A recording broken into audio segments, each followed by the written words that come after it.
नमस्कार विद्यार्थी मित्रांनो, आज आपण महाराष्ट्रातील नद्या हा टॉपिक बघणार आहोत. प्रश्न क्रमांक पहिला, खालीलपैकी कोणत्या पर्वतरांगा गोदावरी भीमा नद्यांची खोरी वेगळी करतात? ऑप्शन क्रमांक 3 बालाघाट डोंगररांग. ऑप्शन क्रमांक दुसरा, महाराष्ट्रातील सर्वात मोठी नदी प्रणाली टिंबटिंब आहे, गोदावरी नदी. ऑप्शन क्रमांक दुसरा, कोयना धरणातील जलाशय टिंबटिंब या नावाने ओळखला जातो. ऑप्शन क्रमांक पहिला, शिवसागर.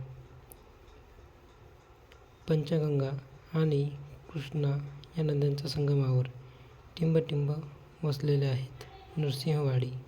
ऑप्शन क्रमांक 4, महाराष्ट्रातील सर्वात लांब नदी टिंबटिंब आहे. ऑप्शन क्रमांक 2, गोदावरी. बाणकोट ही खाडी महाराष्ट्रातील टिंबटिंब जिल्ह्यात आहेत. रत्नागिरी. खालीलपैकी कोणती डोंगर रांग ही नर्मदा खोरे आणि तापी नदींचे खोरे या दरम्यान जलविभाजक आहेत? ऑप्शन क्रमांक 2, सातपुडा. टिंबटिंब या ठिकाणी कोयना नदी कृष्णा नदीस येऊन मिळते. ऑप्शन क्रमांक 3, कराड. कावेरी नदीवरील पहिला जलविद्युत निर्मिती प्रकल्प टिंबटिंब येथे आहे. ऑप्शन क्रमांक 4, शिवसमुद्रम.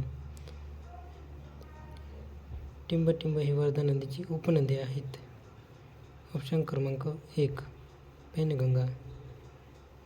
आपण महाराष्ट्रामध्ये पश्चिमेकडून पूर्वेकडे जातो तेव्हा विविध नद्यांची खोरी पार करतो. त्यांच्या खालीलपैकी कोणता क्रम आहे? ऑप्शन क्रमांक 3, सावित्री, भीमा, सीना, वैनगंगा. खालीलपैकी कोणती नदी पश्चिम वाहिनी आहे? Option number 3, Koyna. महाराष्ट्रातील सर्वात जास्त लांबीची नदी कोणती? ऑप्शन नंबर 2, गोदावरी नदी. खालीलपैकी कोणत्या एका गटातील नद्या पश्चिम घाटात उगम पावून पश्चिमेकडे जातात? ऑप्शन क्रमांक 2, सावित्री, काळू, उल्हास. गोदावरी व भीमा नद्यांची खोरी कोणत्या पर्वतरांगेने वेगळी झाली आहेत? ऑप्शन क्रमांक 3, हरिश्चंद्र बालाघाट. महाराष्ट्रातील सर्वात लांब आणि प्रमुख नदी कोणती आहे? ऑप्शन क्रमांक 4, गोदावरी नदी.